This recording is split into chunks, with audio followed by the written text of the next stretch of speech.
Crime in Brazil involves an elevated incidence of violent and non-violent crimes.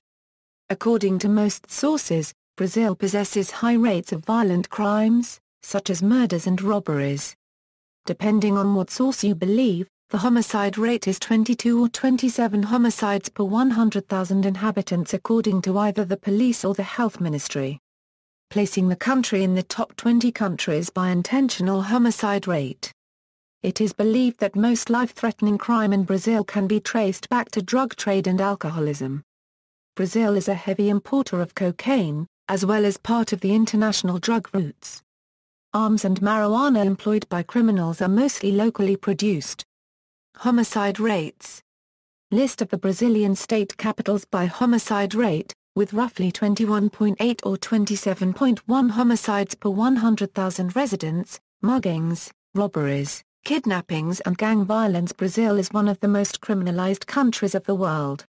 Homicides in Brazil are recorded by the data SUS system. A reversing trend is the increase of homicide rates during the late 2000s, after a peak in the decade's onset before dropping. Backing this trend are the two largest cities. Rio de Janeiro registered, in 2008, the lowest homicide rate in 18 years, while São Paulo is now approaching the 10 homicides per 100,000 mark, down from 35.7 in 1999.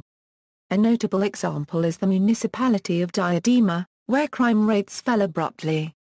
In 2006, 49,145 people were murdered in Brazil according to the health ministry data SUS, an increase when compared to 2005, when 47,578 people were killed. Total murders set new records in the 3 years from 2009 to 2011, surpassing the previous record set in 2003. More importantly, 2003 still holds the record for murders per 100,000 in Brazil.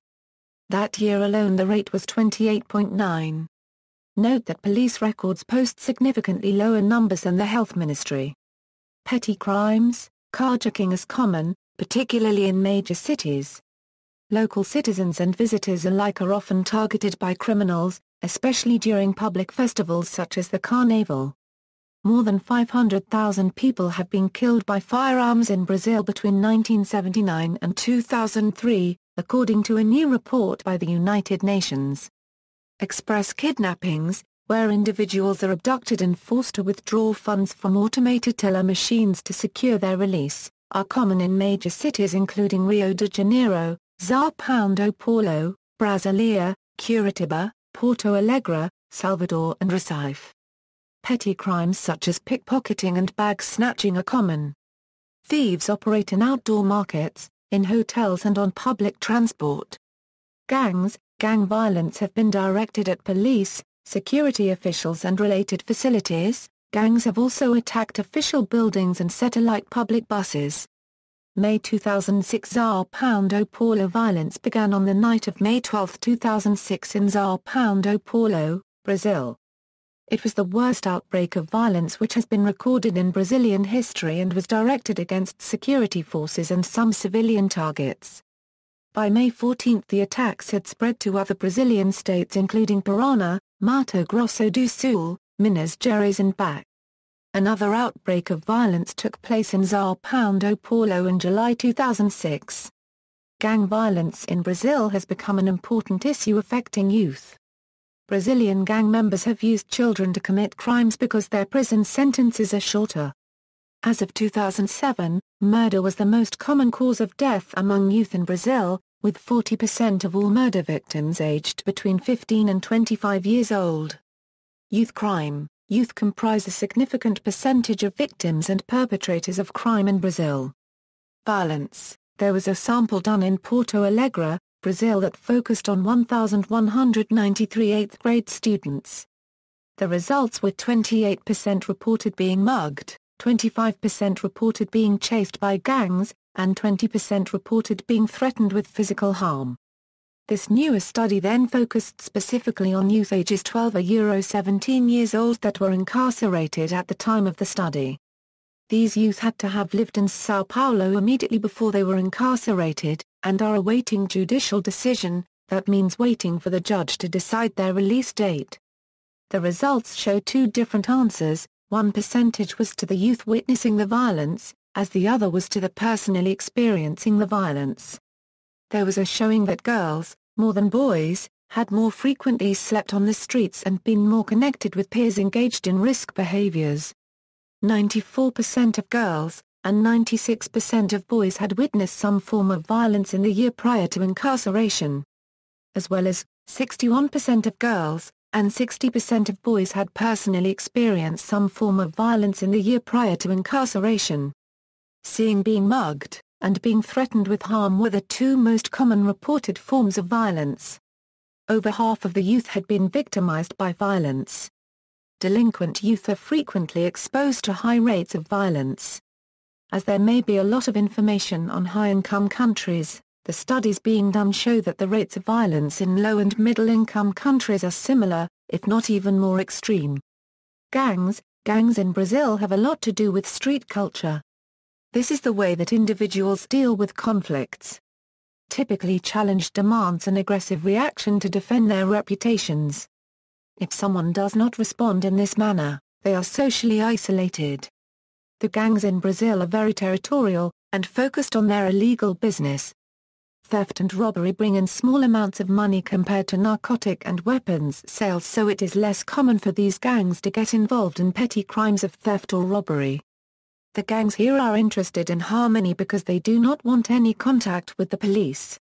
They will even go to helping others in the community, with money and even protecting them, just to be sure that the police do not come around.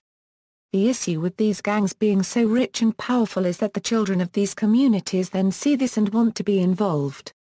Gang members then become a substitute for family and are role models because they have respect. It is most common for these gangs to be under a military command structure.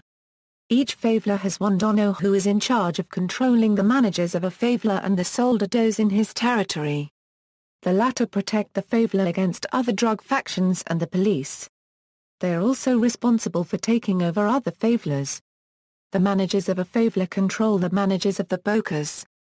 The managers of the bocas in turn control the drug dealers who sell the drugs in the area around a boca.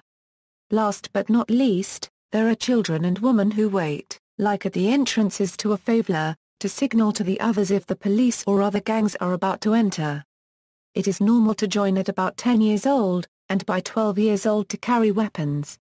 These gangs are attractive to the children and youth because they offer protection, recognition, and career options that those who join could not achieve on their own.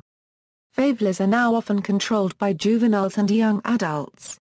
The concern here is of the strong ties that are between the legal business and politicians, police officers, the justice system, and the economy. Not all people are involved, but all layers of society are affected because of corruption. Police are bribed to not disturb what these gangs are doing, as well as many of them are dealers themselves. Also, the young children are carrying guns and may be nervous, aware of peer pressure, or on drugs and can become careless. The level of brutality and homicide rates have skyrocketed in countries with younger gang members like this. Drug trafficking. The primary drug trafficking jobs for children and youth are, Endoladores packages the drugs, Alero and Ofoguatero, looks out to provide an early warning of police or any enemy drug faction invasion, Drugmlia carries drugs to others inside their body, these are unwilling members of a gang, and don't survive for very long. Vapor, drug salespersons, Gerent da Boca, overseer of drug sales, Soldado, soldiers, armed and employed to maintain protection, Veal, personal armed security guard for the Gerent General or Dono, owner boss. Also, avios are titled little airplanes. These are the children who deliver messages and drugs to customers. They are not described in the hierarchical organization, but they are very low entry-level positions. In addition, this position has the most arrests. Of 325 youth that were incarcerated, 44% of boys and 53% of girls reported some involvement with drug trafficking. Selling and carrying drugs were the most common activities between both boys and girls. The most common drug was marijuana, followed by cocaine and crack. From the study, 74% had used marijuana, 36% had snorted cocaine, and 21% had used crack. Youth held low positions in the hierarchy and engaged in relatively low volumes of activity for short periods of time. The police are capturing the frontline players of the drug industry rather than the donos. 51% of youth involved with trafficking reported it to be very easy to obtain a gun, while 58% involved in trafficking reported it to be very easy to obtain cocaine. Penalties: the penalties of these youth have intentions to withdraw the youth from circulation, as a lot of street culture crime is from children and youth. The main penalty is to be sent to these educational centers, but the sentence cannot exceed 3 years. The educational centers are comparable with prisons but are not called that because it is not an official form of prison. For youth that are almost 18, they get no penalty at all. This is because they cannot be punished under juvenile law or adult law. And when these youth turn 18, their records are wiped clean. See also, Law enforcement in Brazil, list of Brazilian states by murder rate, corruption in Brazil, social apartheid in Brazil, references.